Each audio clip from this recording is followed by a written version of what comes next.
tinggal di bumi, namun sosoknya eksis di langit. Dia seorang pemuda Yaman yang hidup di zaman Nabi Muhammad.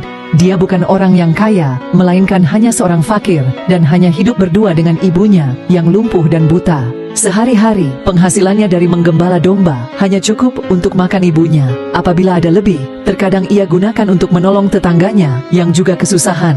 Selebihnya dia sering berpuasa. Hidupnya hanya ia gunakan untuk beribadah kepada Allah dan berbakti kepada ibunya, untuk memenuhi permintaan terakhir ibunya yang ingin menunaikan haji. Ia membeli seekor anak lembu dan setiap hari ia selalu menggendong lembu itu naik turun bukit.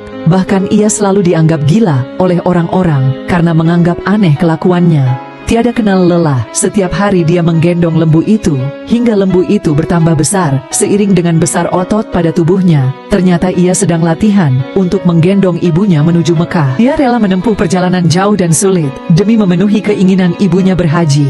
Dialah Uwais Al-Qarni, sang pecinta Rasulullah, tapi tidak ditakdirkan bertemu dengan beliau.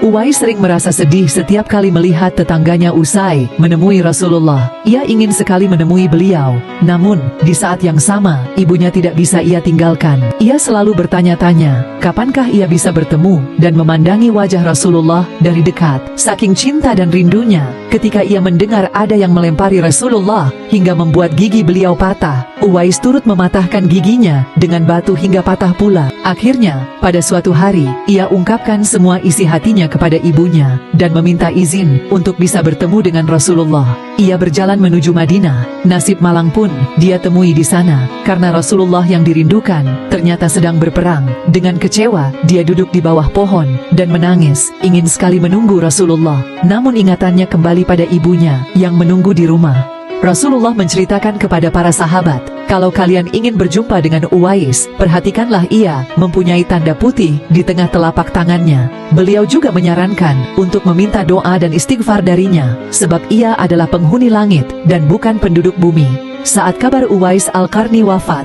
gemparlah penduduk kota Yaman. Ada fenomena aneh yang terjadi saat hari kematiannya, yaitu proses pemakamannya dihadiri oleh ribuan orang yang berebut untuk merawat jenazahnya. Selain itu, orang-orang yang mendatangi pemakaman Uwais bukanlah orang yang mereka kenal. Padahal semasa hidupnya, ia sangat miskin dan bukan siapa-siapa. Akhirnya penduduk Yaman tahu bahwa Uwais Al-Qarni ternyata bukanlah penduduk bumi. Ia adalah pemuda yang terkenal di langit, dan manusia-manusia tadi adalah malaikat yang dikirim oleh Allah kepadanya.